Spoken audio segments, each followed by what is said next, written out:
Salut! Aujourd'hui, on va faire notre petit compost. Donc c'est parti, on va y aller. Toutes les semaines peut-être, on va voir en fonction des déchets. Mais on va déjà commencer. Donc première phase. Donc j'ai étalé, j'ai fait à peu près un peu plus d'1 mètre carré à peu près. J'ai mis déjà sur, là j'avais tondu, j'ai mis dessus du gazon. Ça va faire pourrir l'ensemble en dessous. Et maintenant on va mettre, alors gazon, matière azotée. Donc là on va mettre aussi, j'ai des déchets de cuisine, donc je vais les mettre. Donc déchets de cuisine azotés, qu'on soude pour accélérer, activer un peu le compost. Et dessus la matière carbonée, donc là on va mettre de la paille. Mais j'ai une petite plaque aussi de carton que je vais vous montrer, vous pouvez mettre des cartons, des choses comme ça. Et puis terminé. Là il va pleuvoir, donc je vais laisser la pluie faire le boulot. Si vraiment chez vous il pleut pas, il faudra arroser. Et ça sera tout. Là on fera déjà notre premier étage. Alors vous avez eu un peu de mal à comprendre un petit peu le système de mes tas. C'est-à-dire que ce tas là je vais déjà le préparer. Donc quand je vais avoir 2-3 étages à peu près, là je vais le retourner et je vais le mettre ici. Et je vais en repréparer un autre, donc d'ici un mois et demi à peu près. Et ça va me permettre d'avoir des tas plus ou moins mûrs. Donc le troisième tas, normalement, il sera mûr, prêt à mettre au compost. Et pendant ce temps-là, il y en aura un autre qui sera fabriqué avant. L'autre au milieu, il sera presque. Donc, vous voyez. Et puis à fur et à mesure, on le retournera aussi un petit peu comme ça. Mais on fera 3 tas différents de mûrissement, on pourrait dire comme ça. Allez, on y va, c'est parti. Donc là, j'ai mis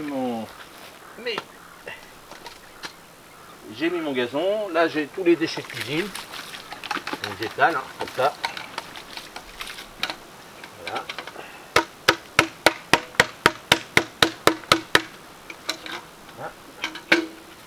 Bon là je vois que j'ai des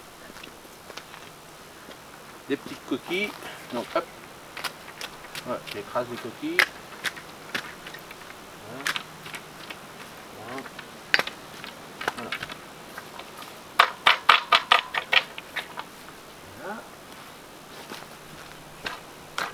Là, on va mettre nos feuilles de confit. Alors on pourrait les tailler, on pourrait les broyer un peu si vous voulez.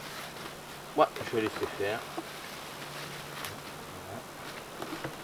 Les petits micro-organismes vont faire leur petit job. Donc voilà, j'en mets une petite couche. Alors il n'y a pas des couches bien déterminées. Voilà, c'est surtout pour activer un peu plus. Voilà. Vous verrez la consoude, ça sent le concombre. Là, regardez, petite plaque comme ça qu'on peut récupérer, ça c'est des plaques de melon. On peut récupérer, ça c'est des petits cartons. Voilà, hop, on déchire. Donc ça c'est la matière carbonée. Là.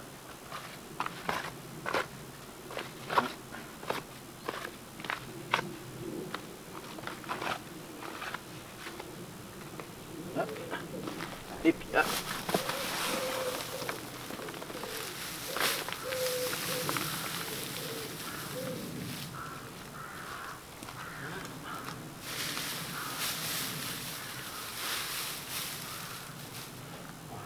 Plus.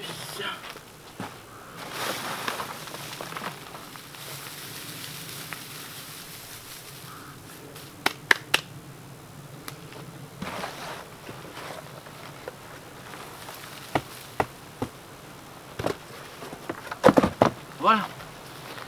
Alors là on pourrait le recouvrir pour qu'il fermente un peu plus si on veut. Moi pour l'instant il va pleuvoir beaucoup donc ça va le faire. Là ici il est plus ou moins mi-ombre donc il est bien. Donc on va laisser faire la nature maintenant et à fur et à mesure on va le monter. Donc et puis quand je referai une autre deuxième couche, je laisserai à peu près aller une semaine à voir. Et puis là je vais commencer à le retourner. Et puis vraiment quand j'aurai commencé à avoir un gros tas, hop, je le mettrai ici, bien retourné ici, puis je recommencerai un autre. Comme ça, hop, vous voyez il aura à peu près 2 mois de maturation. C'est pour avoir une grosse quantité, mais on n'est pas obligé de faire ça bien sûr. Mais surtout parce que comme là j'ai de la place, et puis comme ça me permet de voir le mûrissement. Puis surtout pour vous montrer, c'est surtout ça en fin de compte, de vous montrer les différentes phases, d'avoir 3 tas différents. Vous verrez l'évolution entre un frais, un presque prêt et un prêt. Allez, j'espère que cette petite vidéo vous a plu. Dites-le moi dans les commentaires comment vous faites vous pour faire un superbe compost. Allez, à la prochaine, salut, merci.